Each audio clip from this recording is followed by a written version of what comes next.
देवरानी हो तो ऐसी। सुनैना और सुरेखा ये दोनों देवरानी जेठानी थी। जेठानी सुनैना नौकरी भी करती थी और देवरानी सुरेखा ये घर संभालती। उनका परिवार बहुत बड़ा था, सास ससुर और उन दोनों के बच्चे, कुल मिलाकर 10 लोग घर में रहते। और अब बहुत साल बाद उनकी बुआ सास अपने भाई के घर रहने आई थी।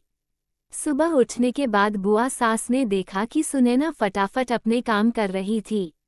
सुरेखा ने नाश्ता बनाया और वह नाश्ता सुनैना ने सबको परोसा। उसके बाद सुनैना ने अपना टिफिन पैक किया और वह काम पर निकल गई।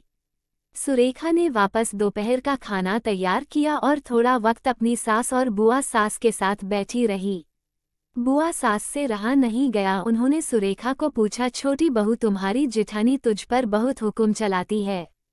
सुबह से देख रही हूँ रसोई घर में अकेले ही काम करती हो और वो महारानी दिखावा करने के लिए नाश्ता परोस रही थी, जैसे कि उसी ने ही नाश्ता बनाया हो। ये सुनने के बाद सुरेखा ने बुआ सास की तरफ देखा और बोली, बुआ सास जी ऐसा कुछ नहीं है, सुनैना दीदी बहुत अच्छी है।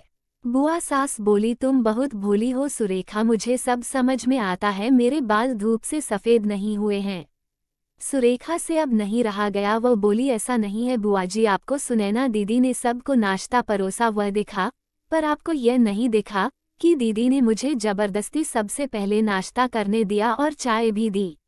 वह रोज मुझे ऐसे सबसे पहले ही नाश्ता दे देती है, नहीं तो सबके लिए नाश्ता करते करते मैं खुद के लिए नाश्ता बनाना भूल जाऊंगी। दीदी मेरी कितनी चिंता करती है। दीदी सुबह जल्दी उठकर मंदिर साफ करती है, फूल सजाकर रखती है और मुझे उनके 1 घंटे बाद उठने के लिए कहती है। शाम को आते समय बाजार से सब्जी भी लेकर आती, क्योंकि हमारे मिस्टर रात को देर से आते हैं और मम्मी जी को सुनैना दीदी ने बाजार में जाने को मना किया है, क्योंकि अब उनकी उम्र 60 साल से ज़्यादा हो गई है। बाजार में जाते समय उनको तकलीफ होगी, उनके पैर बहुत दुखेंगे। कभी उनको बाहर घूमने का मन हुआ तो सुनैना दीदी छुट्टी लेकर उनको घुमाने ले जाती है। और हाँ बुआ जी, दीदी रोज शाम को आने के बाद वह कितनी भी थकी हो तब भी मुझे खाना बनाने में मदद करती है। वह मेरी बड़ी जेठानी जरूर है, पर मुझे अपनी छोटी बहन ही समझती है और मैं उनको अपनी बड़ी बहन समझती हूँ। ये सब सुनकर बुआ सास एकदम चुप हो गई, उनकी चुगली सुरेखा के आगे टिक नहीं पाई। शाम को सुनैना सब्जी की थैली सुरेखा के पास देते हुए बोली, सब्जी के साथ तुम्हारे मनपसंद लेखक की किताब भी उसमें है। ये सुनकर सुरेखा खुश हो गई।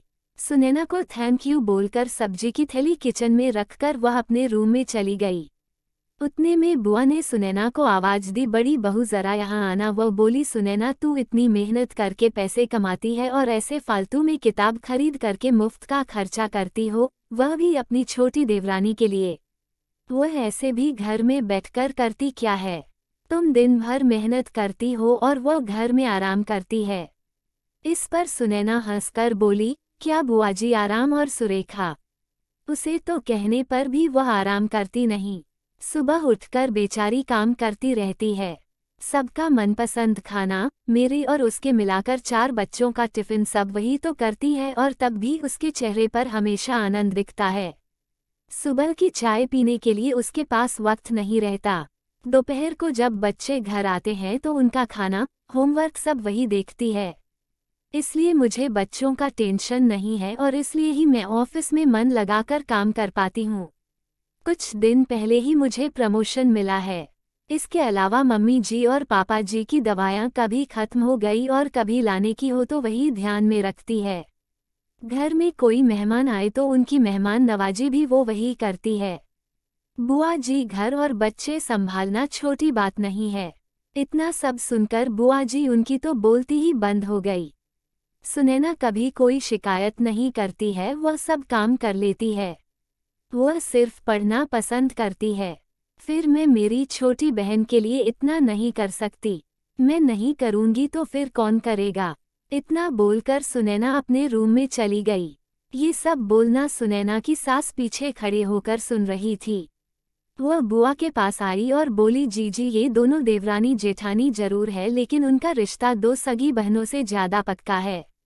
मेरे घर की मजबूत दीवारें हैं ये दोनों।